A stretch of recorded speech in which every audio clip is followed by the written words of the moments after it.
Buenos días a todos los asistentes al auditorio planta baja de la Biblioteca Carlos Gaviria Díaz y muy buenos días a todos los que se están conectando a través de Zoom para participar activamente en este encuentro. Estamos muy complacidos y muy honrados por su compañía. Les damos la bienvenida a esta sesión de Entre la Ciencia y la Vida, Día con el Investigador, un programa del sistema de bibliotecas que nos permite conocer cercana y personalmente a los más destacados científicos de nuestra alma mater y del país. Un espacio también para reconocer que la investigación es una verdadera opción de vida. Hoy conversaremos con el doctor Jairo García Gómez, médico y cirujano especialista en ginecología y obstetricia por la Universidad de Antioquia y subespecialista en endocrinología ginecológica y reproducción humana en Estados Unidos. El historiador Eduardo Domínguez Gómez, magíster en Historia y miembro de la Academia Antioqueña de Historia, será el encargado de entrevistar al doctor Jairo García. Damos comienzo entonces a esta conversación. Bienvenidos.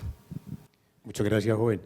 Bueno, a ustedes muy buenos días. Doctor, muchas gracias por aceptar esta invitación, hombre, que estábamos retrasados en tenerlo por aquí. Gracias a ti por la invitación y el honor. Bueno, mire, en el año 2011, el Consejo Superior Universitario le dio el reconocimiento con la medalla José Félix de Restrepo a los egresados especiales de la universidad y argumentó 10 razones. Primera, médico y cirujano especialista en ginecología y obstetricia de la Universidad de Antioquia. Por aquí está el doctor Sánchez, que fue su profesor. Doctor, bienvenido, muchas gracias. Más de 3 décadas, la segunda razón, más de 3 décadas de vida académica en los Estados Unidos de América.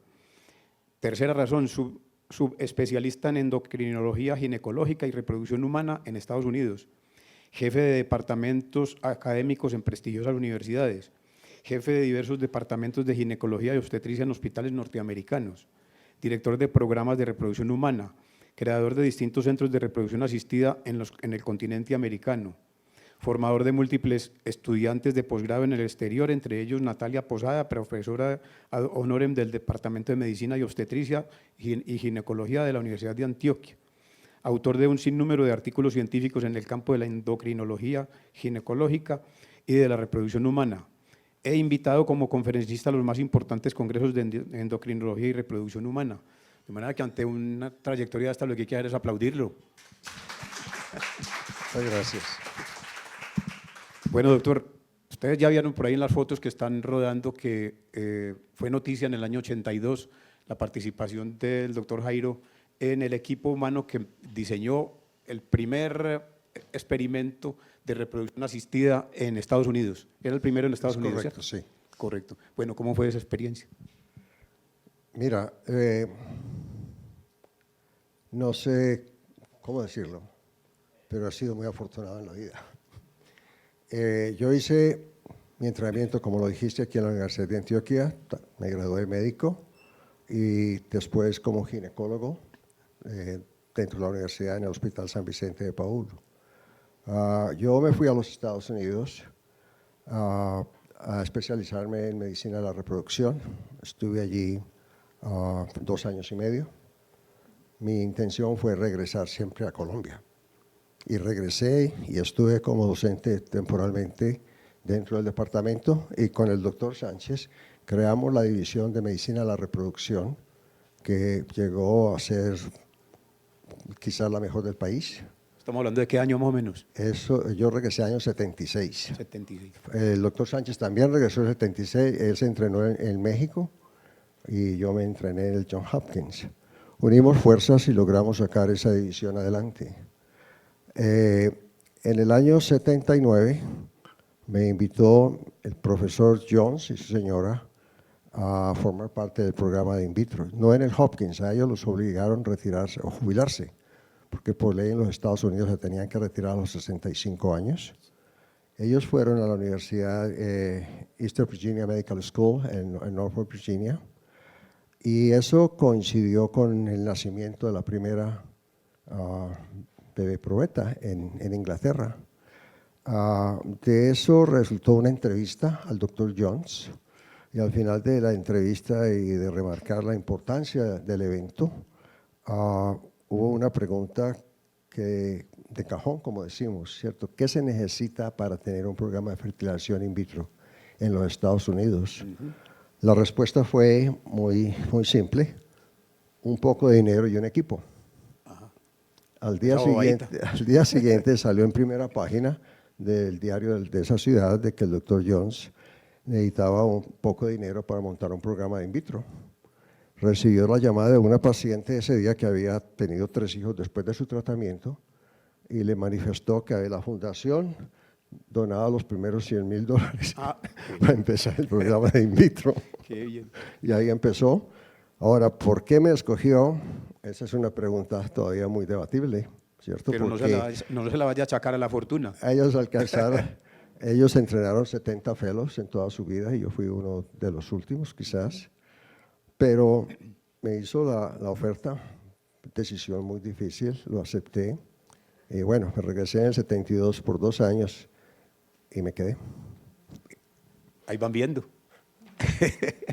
Bueno, pero eso fue a punta de trabajo y de méritos, ¿no? El trabajo en la academia, aunque siempre hay quien compita, pero de todas maneras el mérito también es propio. Mira, quizás a más del reconocimiento científico que ellos me podían dar, fue que descubrieron en mí esa capacidad de lucha, esa determinación. Porque para llegar a Hopkins yo tuve que sortear muchos problemas de salud inclusive, que me tocó decidir, me regreso a mi país, a morirme de pesar y de tristeza, o enfrentar la vida y tomarla día a día y año a año. Y eso fue lo que hice. Bueno, cuéntenos con detalle, porque es que, mire, este programa está dirigido fundamentalmente a los jóvenes que llegan a la universidad. Yo estaba perfectamente normal y tuve un problema médico que resultó ser un cáncer de vejiga,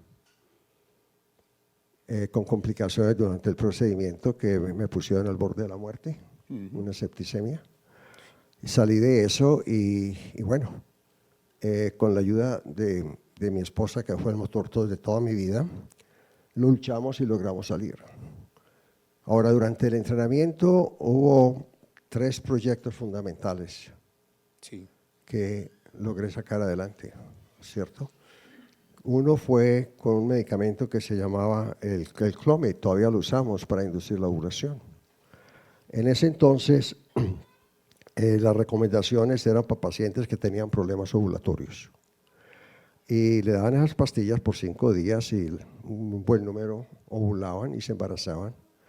Pero no sé de dónde sacaron la idea de que si en 3 ciclos la paciente no respondía, entonces ya no había más tratamiento. Cuando yo llegué allí, trabajando con los doctores, vi que ese medicamento lo habían usado más de 3 veces. Y entonces yo les hice la pregunta, ¿cuál ha sido esa respuesta en estos pacientes? Se sorprendieron que lo hubieran recetado más de 3 veces, ¿cierto? Y me dijo, la única respuesta está en los archivos.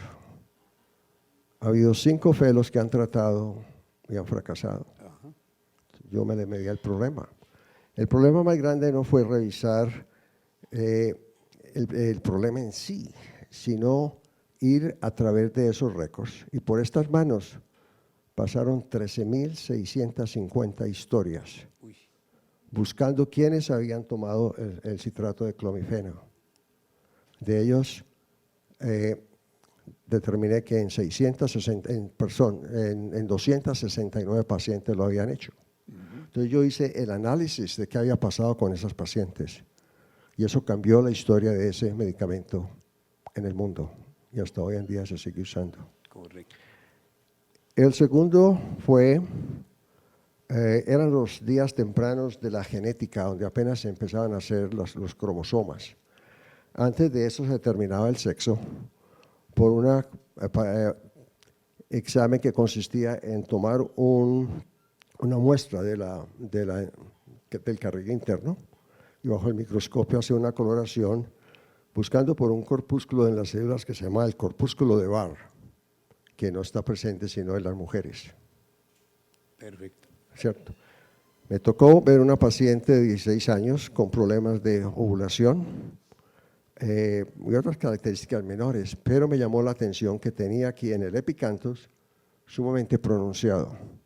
Pues como no tenía acceso al laboratorio, le hice ese para determinar si había algún problema y me encontré que tenía un corpúsculo que era el doble del tamaño de una mujer. Le hicimos el estudio de cromosomas y encontré que una parte del cromosoma 4 estaba pegado a uno de los cromosomas femeninos, X.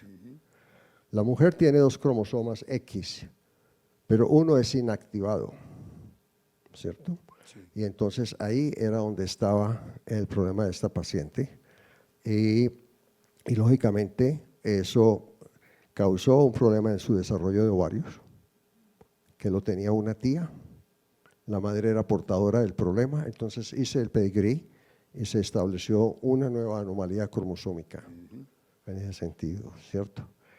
Y el último fue hacían un procedimiento para pacientes que nacían sin vagina, le hacían la creación de la vagina, y para hacerlo necesitaban tomar un injerto de piel para revestir la cavidad que se creaba. El problema con eso era que había muchas complicaciones en el sentido de que el injerto no tomaba. Ajá. Ese injerto lo tomaban prácticamente a mano libre, ¿cierto? Con un bisturí iba sacando unas tajaditas delgaditas de piel, pero que eran de disparejas o impares. Y mi sugerencia fue que quizás esas partes gruesas no permiten la adherencia del injerto. Y sugerí que nos asesoráramos de los cirujanos plásticos, que tenían un instrumento que llamaba un dermátomo, que nos tomaba una muestra de, un pedazo de tejido perfecto, y con eso doblamos el éxito de la cirugía. Yo creo que esas 3 cosas ayudaron mucho. Lo acreditaron, claro. Sí.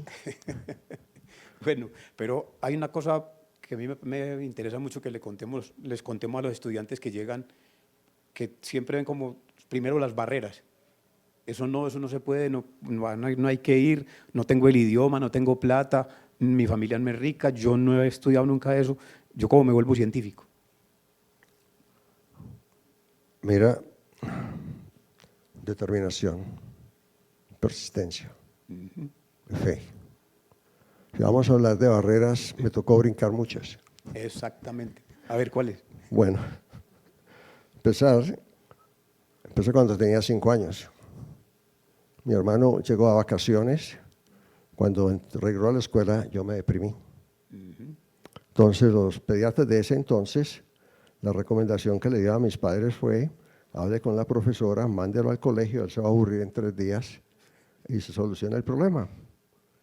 Pues resulta que yo estuve allá y empecé a aprender. Y entonces me dejaron prácticamente. Eso causó otro problema cuando terminé primaria, porque fui a entrar al liceo de la Universidad de Antioquia y la edad era de 12 años. Sí, la edad yo tenía 10 años y medio.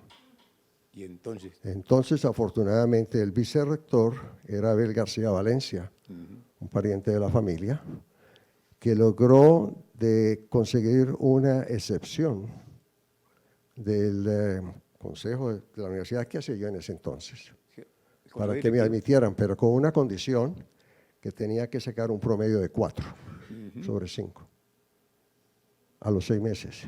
El mío fue 4.5. Total que eso me permitió seguir hacia adelante, ¿cierto? En medicina, pues, el reto grande fue el ingreso, porque éramos como 650 aplicantes para 50 plazas. Eso. ¿Cierto? Afortunadamente, pues, la educación que recibimos en el liceo antioqueño era increíble, y de esas 50 plazas, 22 éramos del liceo, y ahí empezamos, ¿cierto? Siempre miré la investigación como algo muy interesante, y estuve muy enfocado hacia el futuro. Me gustaban 2 cosas, una era la cirugía y la otra la endocrinología. Desde el principio Desde orientado el principio, hacia la salud. pero eran totalmente opuestas. Ya. Cuando yo roté a través del Departamento de Ginecología y Obstetricia como estudiante, pude ver que algunos de los profesores trataban los problemas de fertilidad y que entre los problemas de infertilidad había problemas endocrinológicos que bloqueaban la ovulación, etc. Entonces encontré que ese era mi nicho. Y desde que ingresé, estuve siempre pensando en esa especialidad que no existía. Ajá. Yo escribí más de 50 cartas a los Estados Unidos solicitando un entrenamiento en medicina de la reproducción. De los que me contestaron me decía, eso no existe. La única alternativa que me quedaba era que yo sabía de esta pareja, el doctor Howard Jones y la doctora Georgiana, que eran pues las estrellas, por así decir, de la reproducción humana en los Estados Unidos, autores del libro en que nosotros estudiamos. Y me enteré de que habían sido los invitados especiales para el Congreso Latinoamericano en Quito, Ecuador. Todavía los contactó. Y entonces la determinación fue ir a Quito. No teníamos dinero para el pasaje, manejé 5 días para llegar a Quito y presentarme de que realmente tenía ese interés. El inglés, aunque yo tenía todos los certificados de estos centros de inglés de Medellín, no me dio suficientemente para la entrevista. Sin embargo, tuve la ayuda del doctor Aníbal Acosta, que después fue otro miembro del equipo de in vitro, que me ayudó en la discusión y en el planteamiento. La respuesta que me dieron fue, mande su currículum, y me aprobaron. Qué bien. Con una condición, y era que ellos no me podían pagar, entonces yo me tenía que conseguir mi propia beca. Conseguí una a través del Banco Interamericano de Desarrollo, con unos dineros y unas prerrogativas que, como dice el bobo, de eso no dan tanto, ¿cierto? Yo me organicé mi viaje y todo, y un mes antes de partir recibí un telegrama, en esa época existían los telegramas, claro, diciendo que desafortunadamente por recorte presupuestal mi beca había sido cancelada. Por Dios. Entonces, a un mes de salir, ¿qué hacer? Bueno, vendimos todo lo que teníamos y arrancamos a los Estados Unidos. ¿Usted ya estaba casado? Estaba casado, ¿cierto? Tenía 2 hijos. Ya tenía 2 hijos. Fui a los Estados Unidos, vino este incidente de la salud y empecé autofinanciado. No tenía sino dinero para un año. En diciembre traté de hablar con los Jones para el próximo año y me dijeron, el compromiso fue que usted se sostenía. Yo seguí así. Debo hacer la anotación de que en el entrenamiento de 5 días, 4 era de clínica y 1 era para irme a la biblioteca a estudiar. En esos primeros meses fue con la doctora que hacía la parte clínica, el esposo hacía la parte quirúrgica. Correcto. Yo pedí permiso de que me dejaran asistir a las cirugías y que yo la biblioteca la hacía en mi tiempo.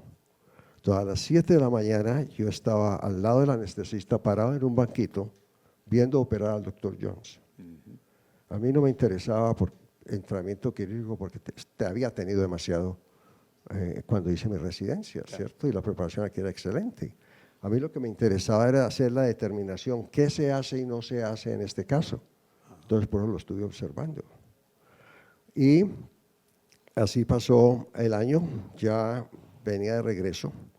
Como cosa curiosa, uno tenía que hacer declaración de renta en los Estados Unidos. Pues como no recibí nada, entonces clasifiqué como pobre y me dieron $600. De apoyo. De apoyo. Entonces, con esos $600 le pedí a los Jones que me dejaran quedar otro mes. Ajá.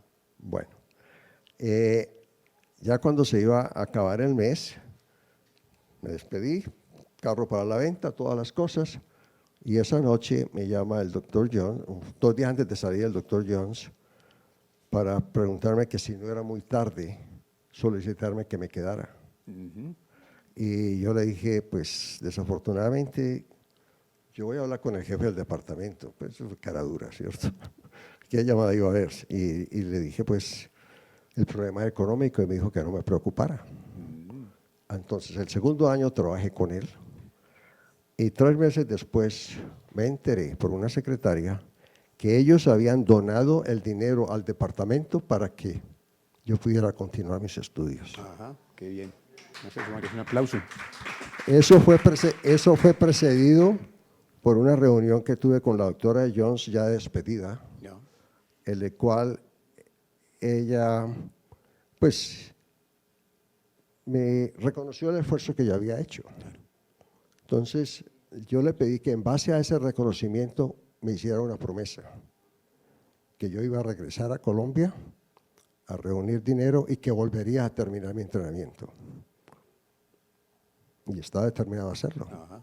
Afortunadamente pasó esto y bueno, ya lo demás es historia. Se logró la meta. Sí. Bueno, pero normalmente aquí, entre el conjunto de entrevistas que yo he hecho, he encontrado un alto porcentaje, pero alto es alto, de gente que no aguanta el varillazo, es decir, la presión de las dificultades que tiene cuando se va a estudiar al exterior, o los hace desistir o los hace separar de la pareja.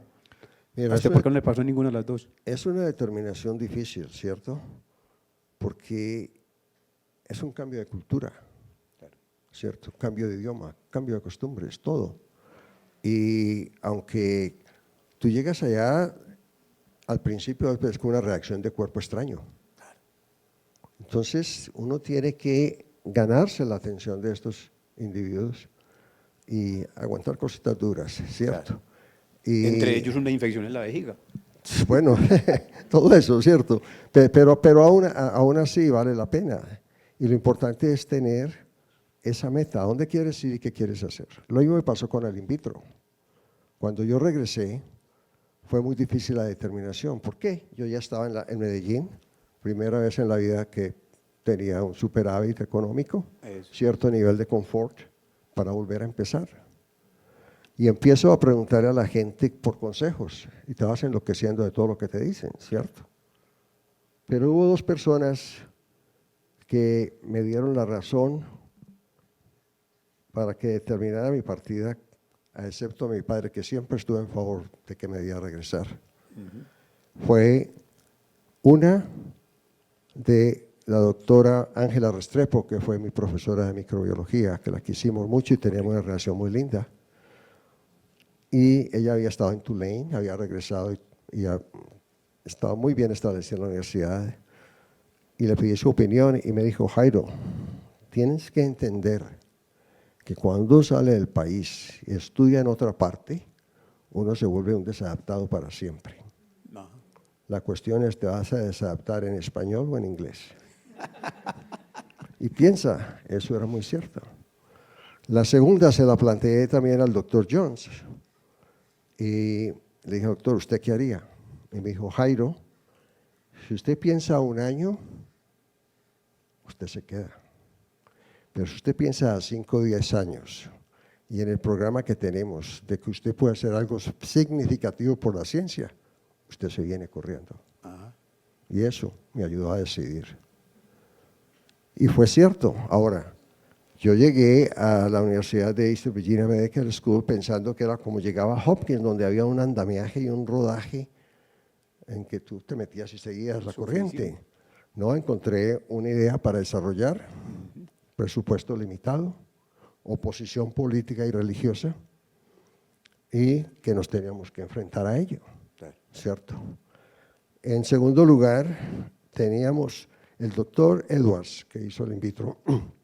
Él trabajó con el doctor Jones en el año 65 porque él necesitaba óvulos humanos para hacer la fertilización in vitro. Estaba ya intentando en eso. Y el doctor Jones hacía una operación en pacientes que tenían ovarios poliquísticos que consistía en sacar como una tajadita de naranja del ovario, y eso causaba un desequilibrio hormonal y los pacientes ovulaban por un tiempo. Entonces, de esa tajadita de tejido, eso iba a patología, se lo daban a Edwards y él sacaba los óvulos y trataba de fertilizarlos en el laboratorio. Y la conclusión de ese estudio en el año 65 fue que no era factible hacerlo. Después, revisando las fotografías, perdieron el punto de que sí hubo fertilización. Llamaron fracaso fue porque nunca vieron la cola del espermatozoide. Pero la cola del espermatozoide nunca se ve después de la fertilización. Bien.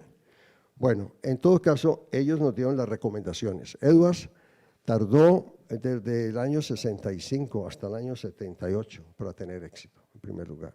Lo ensayó todo para llegar al momento en que el único éxito que tuvo fue cuando sacaban el óvulo natural de la paciente, el que estaba pues de turno para ovularlo. Usaron drogas y fracasaron.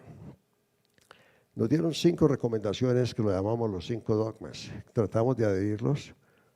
Fue un desastre, eso no funcionaba. Entonces ahí me tocó enfrentarme a los diferentes aspectos de la fertilización in vitro, ¿cierto? Y batallar los problemas políticos religiosos por un lugar, al otro tenía que determinar la ovulación. Los ingleses tenían un kit para predecir la ovulación que no estaba aprobado en los Estados Unidos. Entonces nos tocó diseñar un protocolo propio que igualmente cambió todo lo que se sabía acerca de la ovulación. Porque el de la orina era muy sencillo, una muestra todos los días. El de nosotros era que la paciente que iba a ser in vitro tenía que venir 3 meses a Norfolk a empezar su ciclo y todos los días le hacíamos exámenes de sangre y de ultrasonido, que fue una de las contribuciones grandes para ver el crecimiento del folículo donde se desarrolla el óvulo. Y cuando estábamos próximos a la ovulación, los exámenes de sangre eran cada 4 horas. Uy. Yo llegaba a la oficina a las 7 de la mañana, empezaba a las 8. Después de que sangraba a las pacientes a las 8 de la noche, me iba a la casa. Las pacientes venían a mi casa a las 12 de la noche y 4 de la mañana. Ópale. Y yo les sacaba sangre. Como cosa interesante, mi hijo menor Esteban tenía en ese entonces 5 años. Se había oído la cuestión de que los ginecólogos tenían que tener chaperona, porque no podían ver los pacientes solos. Él se levantaba a verme sacar la sangre de las pacientes. Bueno, y todo eso nos llevó a que después de 3 ciclos, que ya sabíamos el patrón de ovulación de la paciente, entonces ya hacíamos el ciclo de in vitro. Correcto. ¿Cierto? Entonces cambiamos porque de todos los análisis pudimos determinar exactamente cuánto se demoraba desde el pico de la LH que dispara la ovulación a la ovulación, ¿cierto? Demostramos que serán 29 horas en promedio. En segundo lugar, por ultrasonido, qué tan grande crecía el folículo para llegar a ese punto. Eso. Y hacíamos determinaciones de las estrógenos y la progesterona después para ver el comportamiento del cuerpo lúteo que ocurría. Entonces, ya cuando teníamos ese patrón, ya la paciente se iba al ciclo in vitro. Y alcanzamos a hacer, pues, eran 150 ciclos previos más 50 de in vitro. De esas 50 pacientes obtuvimos óvulos en 41, 20 transferencias de embriones, 0 embarazos. Opa. Ya han pasado 2 años. Todos desanimados, yo era el único optimista, porque esa es la otra que has tenido, ser el eterno optimista. Siempre habrá una posibilidad. Claro. Lo más importante fue que ya cuestionamos la recomendación que nos habían dado acerca de que el ciclo natural era la única forma y empezamos a usar hormonas y empezamos a tener éxito. Entonces eso fue por la parte endocrina. Por la parte de laboratorio, bueno, me tocó estudiar los ciclos menstruales de todos los animales, saber cuál se parecía al humano. Eso. Desafortunadamente, la que tiene el ciclo parecido son los primates, ¿cierto? Pero el problema de implantación y otra cosa es un poco diferente, ¿cierto? El de la rata sí se parece más que al de los primates, pero no era modelo. Eso. Entonces no teníamos con quién hacer estudios de experimentaciones y tenía que ser directamente en la paciente. Y bueno, una vez que empezamos a usar las hormonas, empezamos a tener embarazos y logramos pues tener éxito. Ahora, de la observación que se hace diariamente de todos esos gráficos, usando esas hormonas, pude descubrir de que las pacientes respondían de 3 formas diferentes, que las determinamos como pacientes de respuesta alta, moderada y baja. Y eso también cambió la historia de cómo se debían usar esas hormonas. Y así tuvimos éxito. Ahora, desde el punto de vista interés y observación,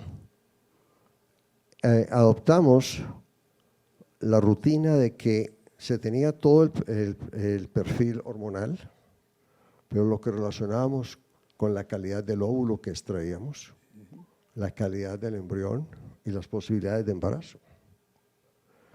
Esa hormona que usábamos se llamaba Pergonal, que era combinación de dos hormonas, FSH y LH, que son las que comandan la ovulación, que eran 75 unidades de cada uno por ampolla. Sucedió un hecho extraordinario, que me costó muchos dolores de cabeza defenderlo, pero salí adelante, y fue que el laboratorio que vendía la hormona a los pacientes, nosotros trabajamos en ciclo. Para el ciclo era un grupo de 50 pacientes, ¿cierto? Cuando terminamos, íbamos a empezar el ciclo número 5, el laboratorio de buen gesto nos regaló ampollas para todas las pacientes gratis. Yo siempre mantenía mi lista de pacientes que tenían problemas económicos y que podían ser voluntarias para cualquier estudio. Entonces llamé a mis pacientes, les dimos el medicamento y fue el desastre más grande que haya podido existir en la historia de in vitro. Empezamos a ver que los ovocitos eran de un color oscuro, la fertilización bajó, los embriones no eran de buena calidad y no hubo embarazos en esos 50 pacientes. Nos reunimos a estudiar qué había pasado en ese entonces. Primero analizamos el laboratorio, ¿cierto? Pues analizamos la estimulación. Estábamos completamente desconcertados y después de tener ahí unas 3 horas de discusión, estábamos exhaustos. Ya para terminar, desafortunadamente o afortunadamente hice un chiste, diciendo que en nuestro medio existía un dicho que era: a mula regalada no se le mira el diente. ¿Y qué podíamos esperar de un regalo? Pues todos se rearon y todo. Y bueno, terminó la reunión. Al día siguiente, a las 7 de la mañana, me llama el doctor Jones a la oficina: Jairo, tengo que hablar con usted. De entrada, me la olí como se dice, le pedí excusas si había sido imprudente y me dijo: no, al contrario. Yo me fui intrigado a la casa con lo que usted dijo y me puse a estudiar las regulaciones de la Federación de Drogas y Alimentos, y es que los laboratorios tienen autorización para usar la hormona FSH entre 60 y 90 unidades y la LH entre 60 y 120. Entonces había una posibilidad de que esa hormona, la LH, estaba demasiado alta y por lo tanto inducía una maduración temprana y una secreción de progesterona elevada. La progesterona se eleva después de la ovulación y que eso conducía a la calidad de los ovocitos, de pura calidad. Tomamos las muestras que sobraban, las mandamos al Instituto Nacional de los Estados Unidos y exactamente, había una dosis excesiva de LH en las ampollas que yo nos había regalado. De buena fe. Y eso era lo que impedía. Era lo que pedía, ¿cierto? Y era lo que se vendía. Entonces, empezamos a exigir lotes que tenían 75 y se mejoraron las estadísticas. Esto llevó a que yo escribiera un papel. Lógicamente no fue aceptado para ser presentado en un congreso porque el escándalo que se causaba, pero eso indujo a que el laboratorio modificara la producción de esas hormonas. Entonces ya empezaron a sacar una hormona mucho más purificada, ¿cierto? Con niveles parecidos. Y después eso indujo a que entraran a usar otros medios de producir la hormona recombinante, que ya no necesitaba orina de paciente menopáusica para extraerla de ahí. Y eso fue cambiando la historia, ¿cierto? Y con esta nueva hormona seguimos mejorando las estadísticas. En el año 85, llegó el momento en que teníamos ciertas diferencias en la forma cómo se debía conducir el programa y cómo se debía conducir la estimulación. Y cosa providencial, tristemente, murió mi padre, el cual él mantenía enterado de lo que estaba pasando en la universidad y todas estas discusiones que teníamos, y él me decía, es tiempo de que se vaya, es tiempo de que se vaya. Y dije, ¿cómo voy a ir al mejor centro del mundo? Bueno, regreso del funeral de mi padre, y a los 3 días una llamada, soy el doctor fulano de tal, llamada confidencial, Jairo, usted ha considerado moverse de este programa. Y a los 10 días otra llamada. Tuve 3 llamadas, eso fue providencial. Nadie sabía que yo estaba inquieto dentro del programa, entonces me fui a Baltimore, a otro hospital, y empecé un programa desde el principio, ¿cierto? Con un precio muy grande. De lo que había pasado con esa hormona, el laboratorio me negó venderme la otra hormona nueva. Entonces estaba condenado al fracaso. Más sin embargo, malicia indígena o lo que sea, en vez de usar toda la ampolla completa, ¿cierto? Entonces más o menos dosificaba menos de la hormona y así logré obtener los mismos resultados que con la otra nueva. Eso causó un furor y sobreviví, buenos resultados. Lo más interesante es cosas que se encuentran en el camino donde uno como investigador no solamente la debe descubrir, sino dentro de la ética la debe denunciar. Ajá. Entonces, este laboratorio que había producido esta hormona por 35 años, que la habíamos usado, ya encontró que la nueva hormona era más lucrativa. Entonces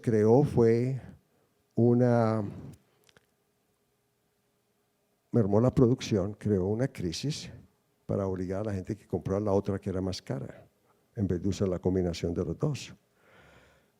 Asistí a un congreso en Buenos Aires, en el cual fueron los mejores científicos del mundo que habían usado esa droga para promover la nueva. Pero lo hicieron de una forma que para mí era inaceptable, porque trataron de convencer a la audiencia de que la hormona que habíamos usado antes era tóxica. Ajá. Y no era tóxica, era que la preparación no era la adecuada, ¿cierto? Y se fue presentando en tal forma que cuando llegó la oportunidad de presentar mis resultados con mi nueva combinación y que eran iguales a los de ellos, hubo la discusión, y después de la discusión yo terminé diciendo que era triste ver a estos colegas que vivieron por 35 años de una droga, se pasearon por todo el mundo, venir a denigrarla. Que estaba de acuerdo que si era una decisión de mercadeo, lo entiendo perfectamente desde el punto de vista de negocio. Pero que no vengan a denigrar de un medicamento que sirvió a la humanidad por tantos años. Y que les quería recordar 2 enseñanzas que yo había aprendido a mi padre. Una era la gratitud. Y la segunda, que en la Marina los buques de guerra se retiran con honores. Eso causó una ovación. Claro. No solo eso. A medianoche me llama el presidente de Serono de Italia a pedirme excusas por lo que había pasado en esa reunión. Y sacó un comunicado al día siguiente a la asamblea clarificando de que yo tenía la razón y que lógicamente se habían excedido. Claro, está muy bien hecho eso. Bueno, hablemos de otra dimensión de su vida, y es la de la familia. ¿Usted cómo logró mantener ese núcleo familiar tan ocupado y tan metido en otro rollo y pensando en otra cosa? Mira, la base, el amor. Calidad de tiempo. Comprensión. Tuvimos la fortuna, aquí están mis hermanas, que venimos de un hogar donde había amor ilimitado, ¿cierto? Con una anécdota muy linda. Hoy en día no creo que se pueda repetir, en el cual la educación era la prioridad. Mi padre y mi madre estuvieron de novios 14 años.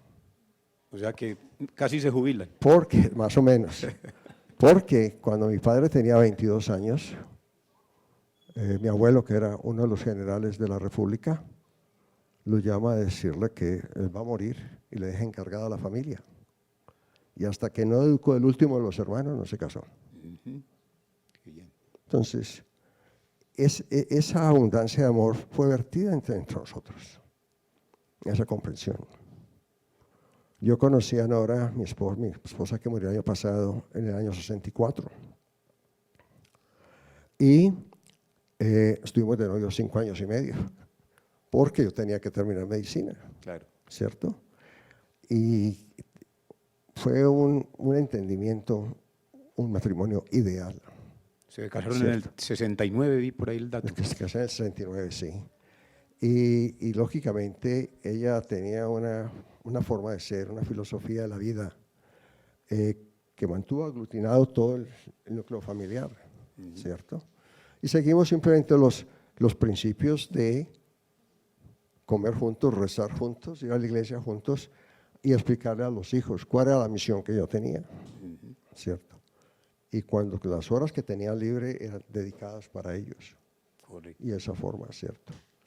Les infundimos también el valor de la educación, de hacer proyectos, y yo creo que eso me da descanso de ver que tengo 3 hijos que tienen sus hogares bien establecidos y espero que sigan la tradición. ¿Y en qué se graduaron los hijos? El primero muy interesante, él hizo premédico con un currículum envidiable para entrar a cualquier facultad de medicina. Él había hecho rotaciones por el Instituto Nacional de Salud, en el Hopkins, en Yale, todo. Pero fue en el año 93 cuando Hillary Clinton salió con la idea de la medicina prepaga y los HMO, que fue el principio del descalabro que tenemos hoy en día. Él anticipó que si la medicina iba a ser tratada como negocio, él no tenía interés en eso. Entonces hizo un año más de college en business y lógicamente toda esa investigación que había hecho le ayudó para desarrollar en lo que él trabaja. Él maneja una de las firmas de inversiones más grandes de los Estados Unidos y sus ramas son las biomédicas y las tecnologías. Y le ha ido sumamente bien en eso. Qué bien. El menor sí siempre estuvo interesado por la parte de business y trabaja en Wall Street. La hija trabajó en diseño, tuvo mucho éxito hasta que quedó en embarazo con mellizos y entonces entró en un compás de espera que termina el año entrante. Cambio de diseño. No sé qué va a hacer. Bueno, y ahora, ¿qué extraña usted de este país? Porque usted ya regresó hace muy poco. Vino a cumplir sus 80, ¿no? Sí. Bueno, ¿y cómo ve la ciudad? ¿Cómo nos ve la... No, Medellín ha crecido tremendamente. A mí este ambiente me gusta. Te digo, cada que vengo a Colombia me voy ambivalente. Sí. ¿Cierto? Porque el calor humano, la familia. Es el precio grande que paga uno de estar ahí, es eso, ¿cierto? A mí me preguntaba, o una vez en una entrevista me decía, ¿y usted cómo se siente como cerebro fugado? Y yo dije, yo no soy cerebro fugado, yo soy un cerebro realizado. Ajá. Y me dolía mucho, por ejemplo, el ver que no se podía traer toda la tecnología que yo tenía a Colombia, ¿cierto? Y hice lo que pude, participé cuando me invitaban. Ahora, una cosa que es muy interesante que desarrolla uno después de que sale, ese regionalismo que tú tienes se va expandiendo un poquito y crece un espíritu latinoamericano que te hace más fuerte. Entonces, la forma como yo psicológica o emocionalmente me compensaba era tratar de sembrar esas semillas en los diferentes países. ¿Y lo logró? Sí, las puertas estuvieron abiertas siempre en el programa para los latinoamericanos. Entrené muchos fellows de todas partes del mundo, pero a reconocer, la sangre llama, ¿cierto? Y tenía privilegio por ellos. Ajá. Y desarrollé programas en todos los países. No solamente iban los fellows, sino que después cuando ellos regresaban y empezaban sus prácticas, porque conducir la inducción de la ovulación es un poquito más que ciencia, es como arte, ¿cierto? Entonces había una comunicación continua. Yo terminaba mis horas de trabajo y me tenía que sentar a ver todos los correos electrónicos que me habían enviado, qué hago en este caso, qué hago en el otro, y a control remoto logré que se establecieran esos programas. Pero correos electrónicos ahora 10 años para acá. Sí, Antes, por eso. telegramas. Bueno, telegrama o fax por fax, era en esa época. Al fax, claro. Sí, total, pues que eso fue importante. Y en esa forma me compensé de saber de que esto que iniciamos con tanto trabajo se ha extendido por todo el mundo y hoy en día hay más de 13 millones de niños nacidos en todo el mundo. Total que una idea que parecía quijotesca se hizo realidad y sigue creciendo.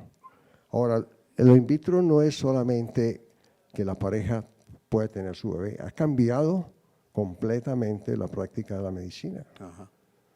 Porque yo me acuerdo que cuando tuvimos éxito había un doctor, el doctor Telinde, que fue el padre de la ginecología, ya estaba muy viejito y fui con el doctor Jones a darle la noticia de lo de in vitro.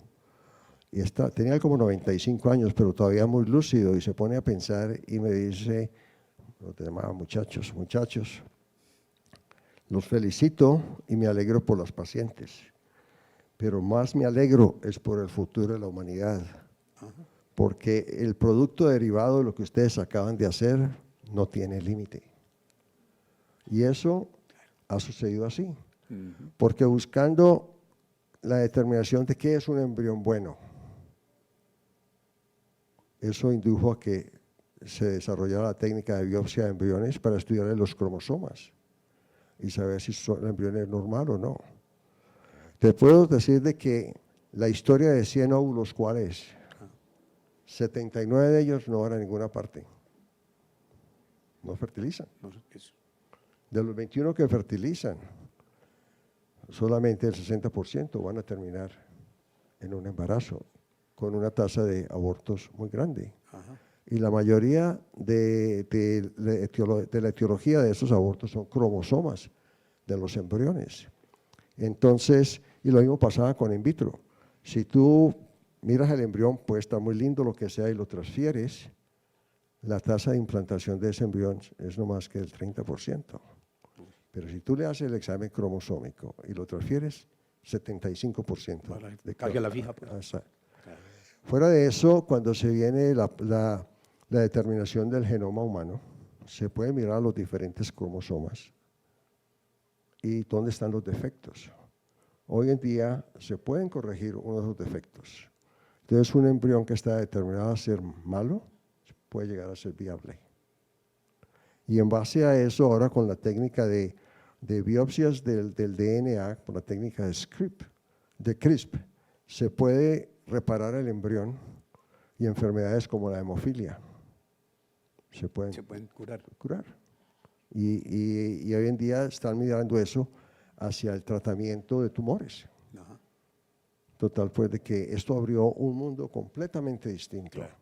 Oiga, pero en el filo de ese conocimiento debe haber una alerta muy especial de la iglesia o de las iglesias, porque ustedes estaban jugando con la vida.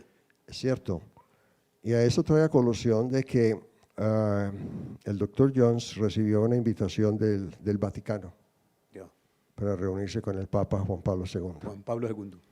A discutir la ética de in vitro y todo eso.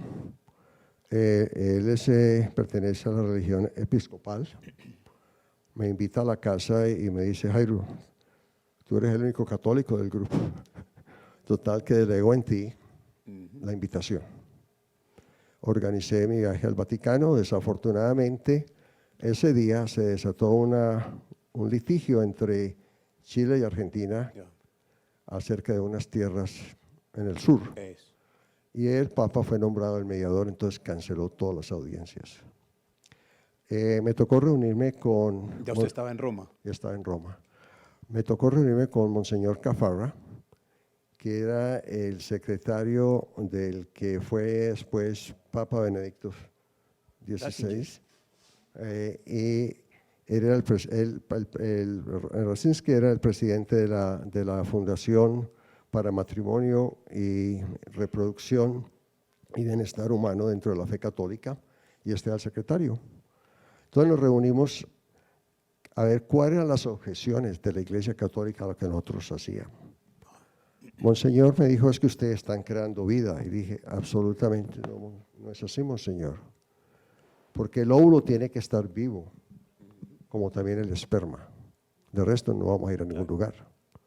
Lo que estamos haciendo es facilitar la unión de ellos, porque por cualquier motivo de la naturaleza esa comunicación se interrumpió. Y dice, sí, pero aún así ustedes manipulan la vida.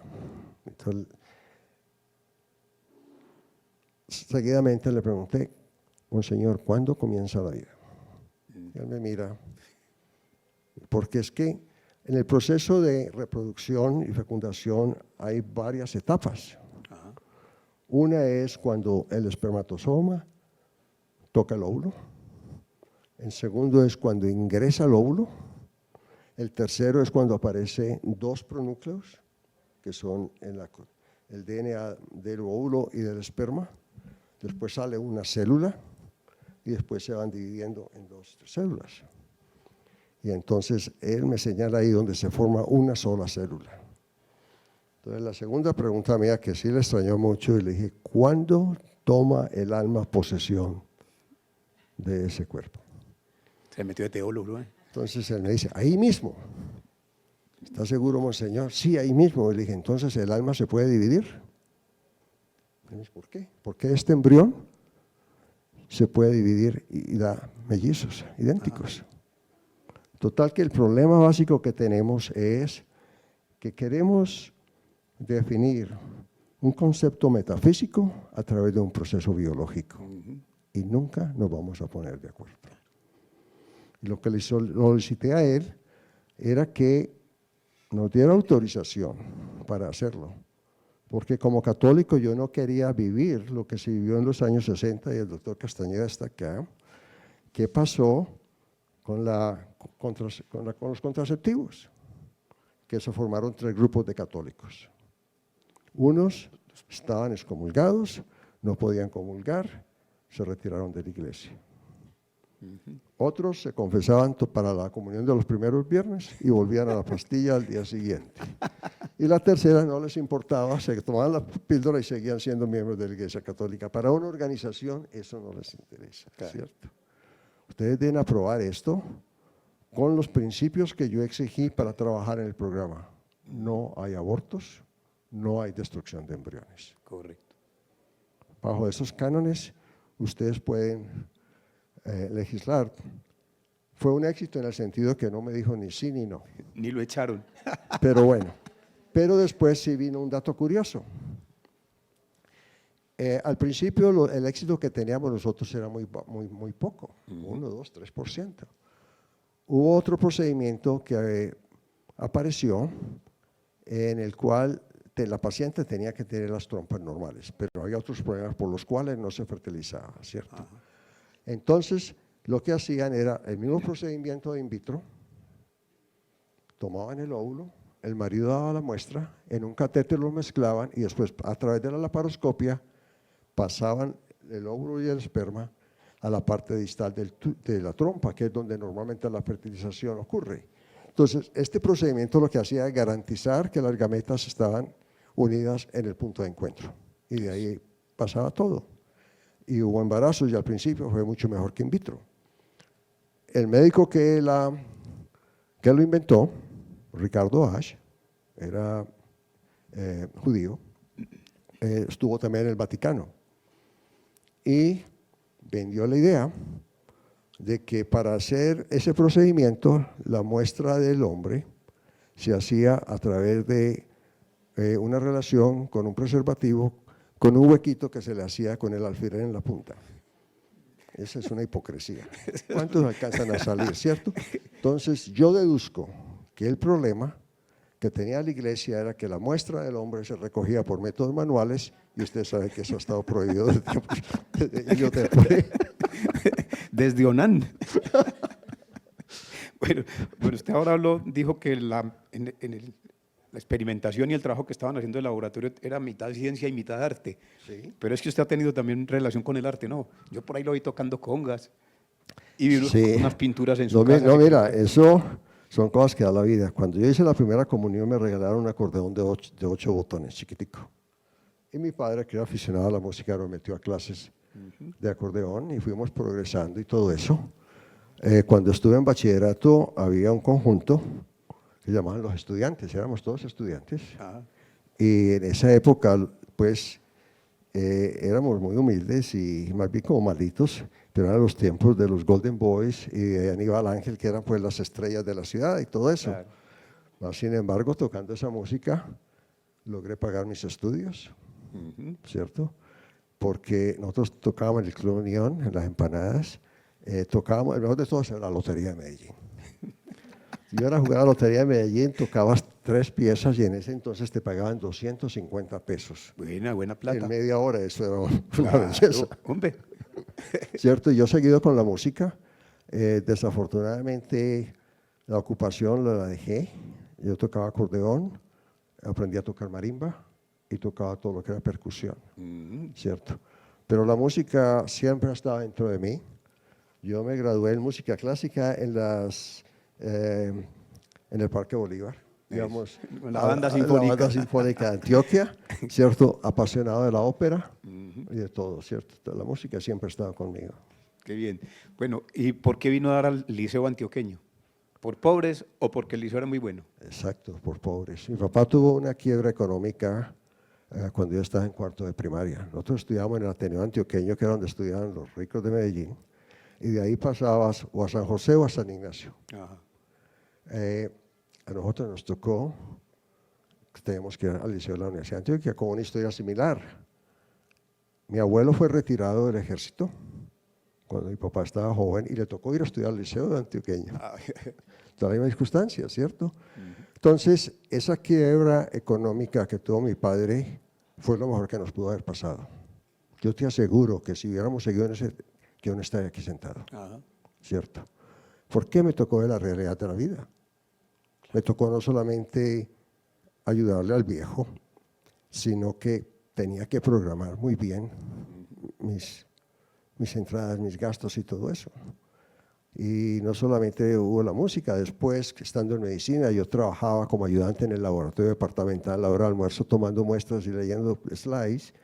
Y bueno, yo siempre he sido un luchador. Y afortunadamente, yo necesitaba solamente 4 horas de sueño. Entonces, el tiempo me rendía. Claro, tenía 20 Claro. para otras cosas. Bueno, ¿y por qué no se volvió neurótico? ¿Por la música o qué? No. Eso es autocontrol, diría yo. Mira, es muy común ver dentro del grupo de cirujanos que cuando el caso se complica, como ellos llaman, se empantana, empiezan a tirar instrumentos, gasas, a insultar, a tratar mal personal. Yo tenía una peculiaridad, yo me callaba. Y me decían, doctor, ¿le pasó algo? No.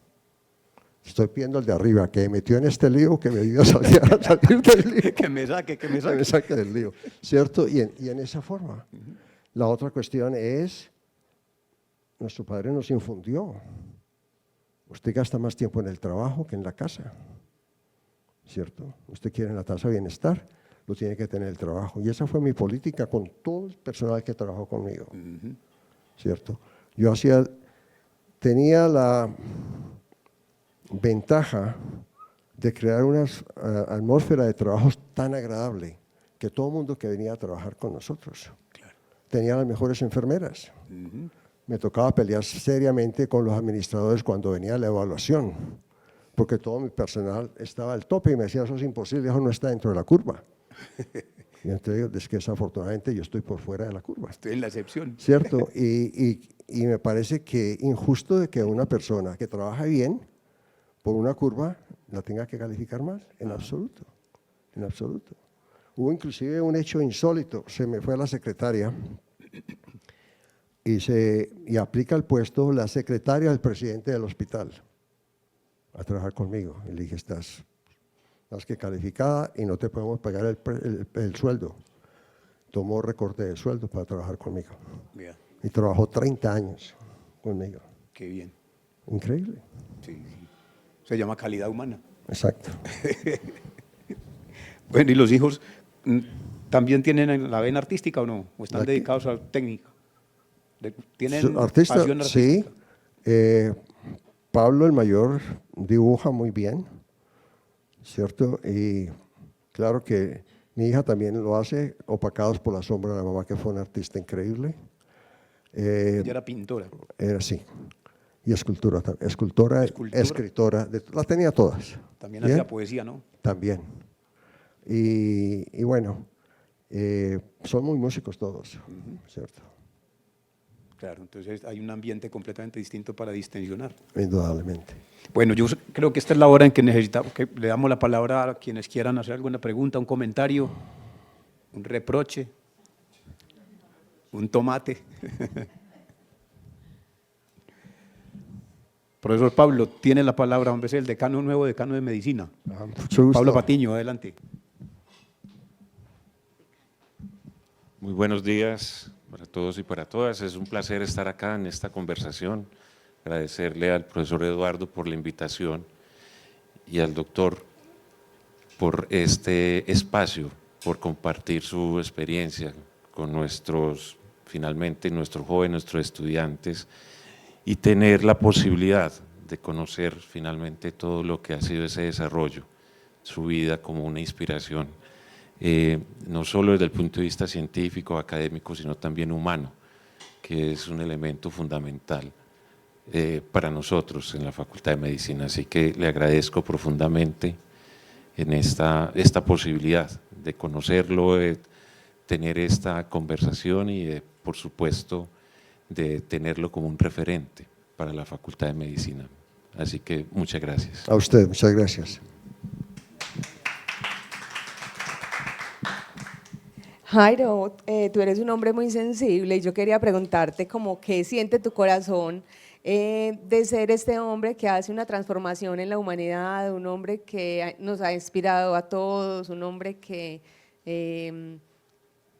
se puso al servicio de la humanidad. Yo quiero saber, hoy tenés 80 años, ¿qué siente tu corazón?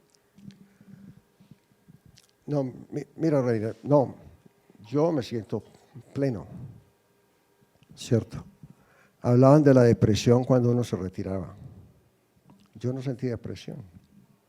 Yo creo que yo me saturé de haber hecho medicina, ¿cierto? Hice todo lo que pude.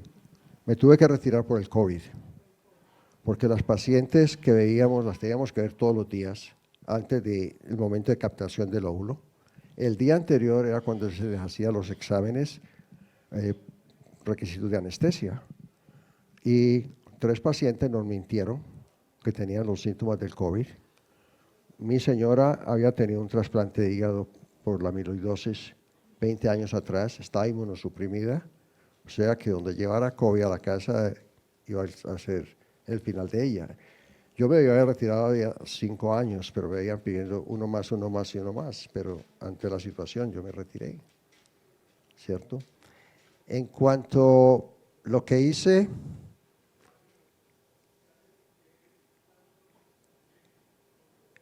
era como mi deber, ¿cierto? Y realmente para mí la medicina era el placer, era el gozo, era todo, era la realización. Y es tan lindo ver cómo una pareja que ha luchado tantos años adquiere su sueño, pero también yo miraba in vitro como un rompecabezas, ¿cierto? Había que poner la última ficha. Y entonces me tocó por las circunstancias económicas de que yo era el hombre orquesta, yo tenía que hacer de todo. Inclusive en ese entonces las técnicas de laboratorio se negaban a recoger las muestras de la oficina, yo tenía que ir al laboratorio a llevar las muestras, ¿cierto? Y de la parte de vista técnica para desarrollar todo eso fue interesante. Cuando tenía que diseñar el aparato para aspirar los óvulos, porque el que nos sugirieron los ingleses no tenía cabida en los Estados Unidos, que era un tubito de ensayo de 7 centímetros, que le pasaba, tenía un tapón y le pasaban dos tubitos. Uno iba conectado a la aguja y el otro a una boquilla. El médico aspiraba en el momento en que funcionaba el óvulo. Eso no iba a flotar en los Estados Unidos. Diseñamos un material de un microalgodón, de una fibra muy especial, pero no había capacidad pulmonar para aspirar esos 2 centímetros de líquido que había. Entonces me tocó, yo recogía tubos de todos los basureros, hasta que encontré un aparato que me permitía aspirar los óvulos. ¿Pero dónde lo ensayaba? Antes de ir al laboratorio, una vez a la semana yo pasaba por el matadero y compraba medio balde de ovarios de cerdo. Se los llevaba al laboratorio y ahí empezaba a aspirarlos. Porque no solamente era la aspiración, yo tuve que diseñar el calibre de la aguja, el ángulo de la aguja, qué tan cortante iba a ser la aguja. Después venía el problema de que las agujas, por finas que sean, por dentro son irregulares. Todas las primeras agujas que usábamos eran revestidas en oro, que era un problema porque los visitantes que iban a ver el programa se la robaban. Y finalmente se me ocurrió que si no se podían recubrir con teflón, y entonces se diseñó una aguja especial con teflón. Y diseñé no solo eso, sino que estudié la presión negativa que se tiene que usar para aspirar el óvulo sin dañarlo y la cantidad de líquido. Todas estas cosas nunca se me ocurrió patentarlas. Porque yo tengo un problema con los patentes en medicina. Yo creo que un descubrimiento pertenece a la humanidad. Y no está bien que por ganarse unos ciertos dineros se lo niegue a la otra gente, ¿cierto? Bueno, todo eso que publiqué, hoy en día existe una bomba especial. Tiene otro nombre, no tiene el mío, pero usa todos los principios que yo describí. Pero igualmente yo estaba pensando en qué sigue adelante, en cuál es mi otro reto, y tenía la capacidad de que me entrené tanto en el laboratorio como en la clínica y implementé el programa de fotografía por computadora de cada óvulo que sacábamos. Entonces yo tenía la correlación de lo que pasó en el ultrasonido, lo que pasó en la sangre, lo que pasó en la aspiración, lo que pasó en la fertilización, el embrión y su embarazo. Entonces me daba una visión panorámica de todo el programa. Entonces, cada aspecto de ellos era un logro, pero siempre, ¿qué va a ser el próximo? ¿Cierto? Básicamente. Pues realmente muy importante toda tu información y me parece que es como describir una historia que todos hemos vivido con todas las dificultades estudiando en la Universidad de Antioquia y llegando a unos puestos que uno no esperaba. Es decir, yo siempre he dicho a mis hijos, la revolución está en la educación. Uno puede pasar de un estrato 1 y 2 a un estrato 5 o 6. Y eso es la comprobación. De todos modos, una experiencia que tengo yo con Jairo es que llegamos a Medellín con una diferencia de 8 días. Primero llegué yo de México, después llegó Jairo, y entonces con educaciones totalmente diferentes. Llegamos aquí a Medellín cuando era la endocrinología de las determinaciones en orina de 24 horas, de las biopsias de ovario, de biopsias de endometrio, pero realmente no había una endocrinología realmente que lo convenciera a uno después de los estudios que había tenido. Entonces empezamos a tener, a ver qué se podía hacer y realmente Jairo compartió todos sus conocimientos. Realmente yo le aprendí muchas actividades que trabajó Jairo, por ejemplo, la fecha de endometrio, el seguimiento de pacientes y fuimos modificando las cosas, pero nosotros veníamos con determinaciones hormonales, FSH, LH, estradiol, progesterona, y eso cómo se come y cómo se hace. Entonces, nosotros tuvimos un acercamiento con el doctor Abad, y ahí fue cuando se creó el laboratorio del doctor Abad, porque nosotros compartimos los costos de los kits y empezamos con el estradiol y empezamos con después la progesterona, la FSH, en fin, fuimos determinando, pero realmente tomábamos una muestra y el resultado de la muestra llegaba a los 8 días o a los 10 días. Entonces le decíamos al doctor Abad, bueno, ¿por qué está tan tarde? Si donde nosotros vamos lo determinan en el mismo día. Y es que el laboratorio mío funciona como los buses de Aranjuez. Cuando se llenan hay que partir. Y los kits es para muchos y yo no puedo hacer el procedimiento sino cuando se llene los requisitos. Entonces, esa fue una de las dificultades que tuvimos, pero el laboratorio del doctor Abad ya en este momento tiene los 50 años. Entonces, eso es muy importante, que es eso, la endocrinología que nosotros empezamos, inclusive la endocrinología general, la empezamos nosotros, con dinero de nosotros. Entonces, y otra cosa muy importante es la capacidad de liderazgo que tiene Jairo. Jairo es muy ordenado y entonces realmente trae uno como consecuencia una cantidad de desarrollo muy importante. Por eso empezamos a hacer investigaciones en el grupo de endocrino. Luego realmente que ese es el motivo para felicitar a Jairo y agradecerle todo lo que yo aprendí de él. Gracias, Fabio, muy generoso en tus comentarios, pero recuerdo de que compartíamos eso, ¿cierto? No, estamos en los días recién llegados, tú sabes, económicamente es difícil, pero tuvimos la determinación de sacar eso adelante y pagábamos de nuestro pecunio para subvencionar que esos exámenes se hicieran, ¿cierto? Hubo pacientes que no les cobrábamos, que a nosotros lo importante era el resultado del tratamiento, ¿cierto? Y la efectividad, y eso es básico, ¿cierto? Y hay otra cosa, por ejemplo, yo hacía investigaciones con laboratorios farmacéuticos. Generalmente la forma como ellos obran es, dan el medicamento. Entonces el médico hace sus exámenes y la cosa, eso lo paga el seguro, lo pagan los pacientes. Conmigo no era así.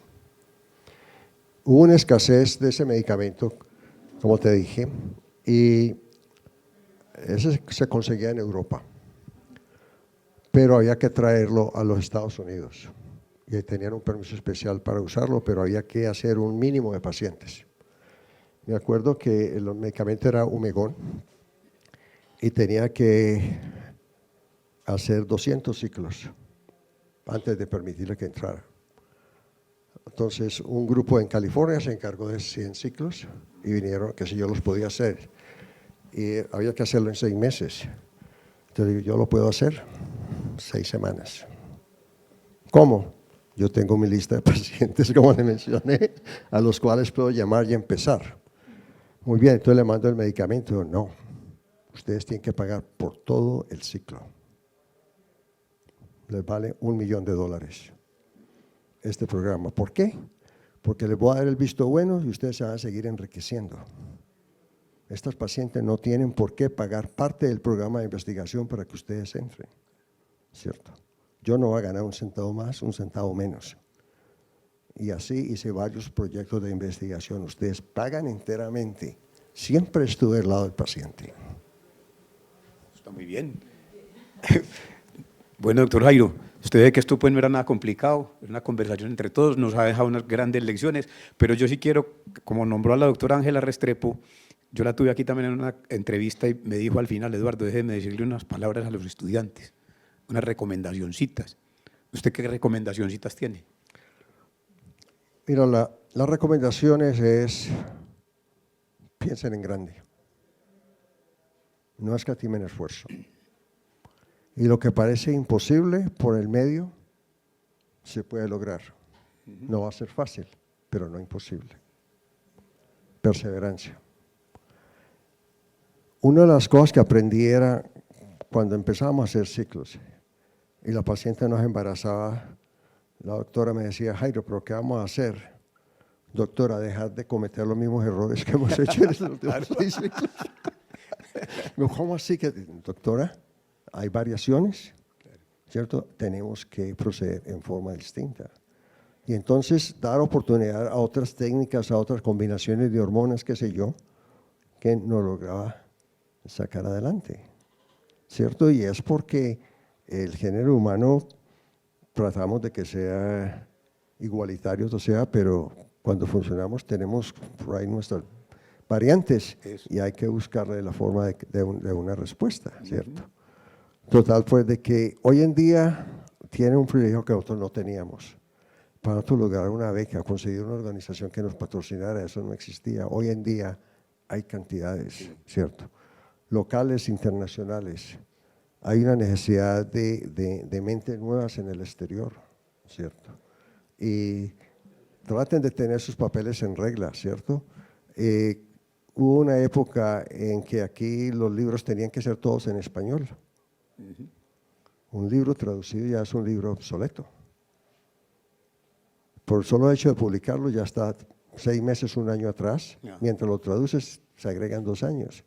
Total que una cosa que no teníamos nosotros, el internet. Me acuerdo cuando era estudiante de medicina, no había sino en la biblioteca dos vademecum, o 2 que había que entrar a una lista de espera para poder leer un artículo, ¿cierto? Hoy en día ustedes entran a la computadora y cualquier artículo está ahí, te lo traducen todo.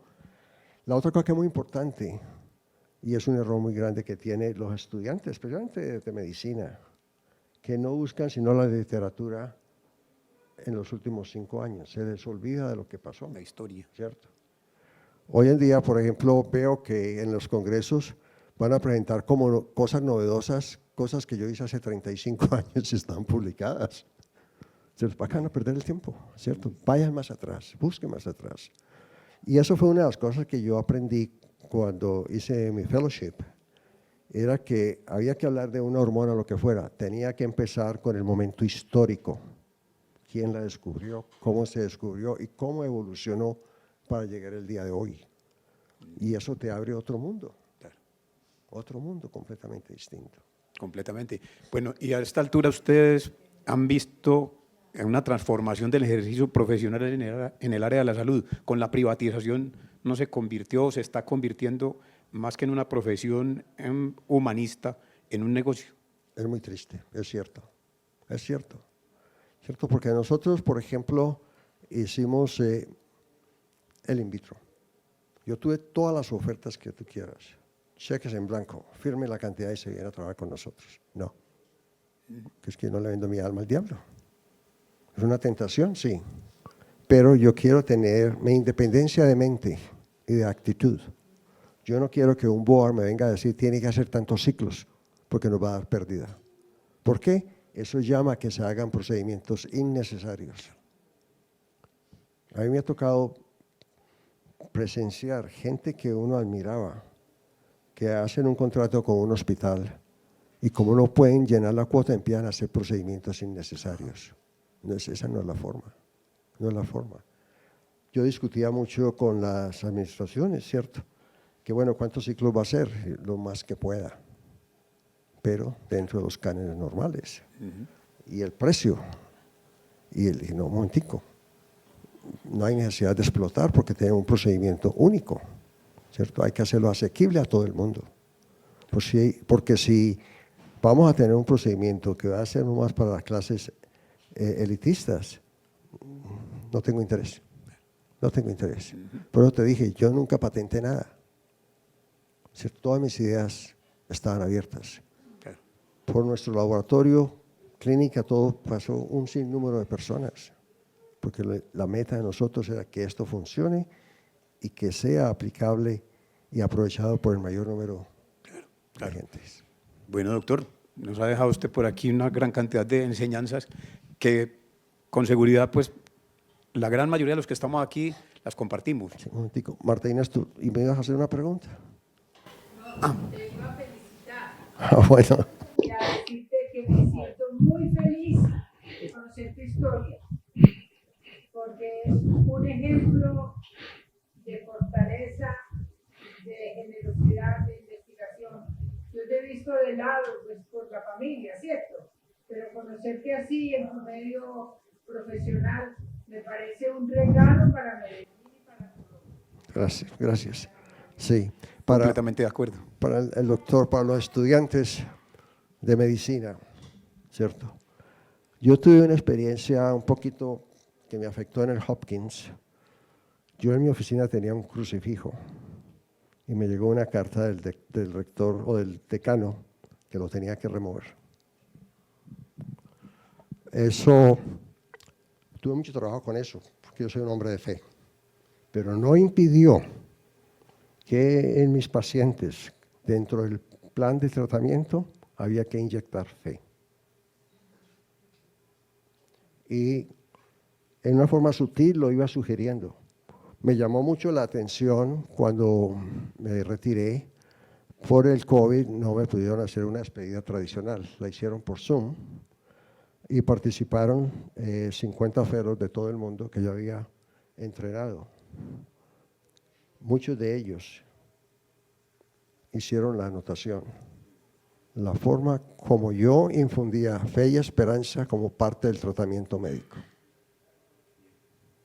Total que nunca lo olvidemos. Muy bien, señores. Doctor Jairo, le agradezco mucho. Muchas gracias, hombre. Muchas gracias.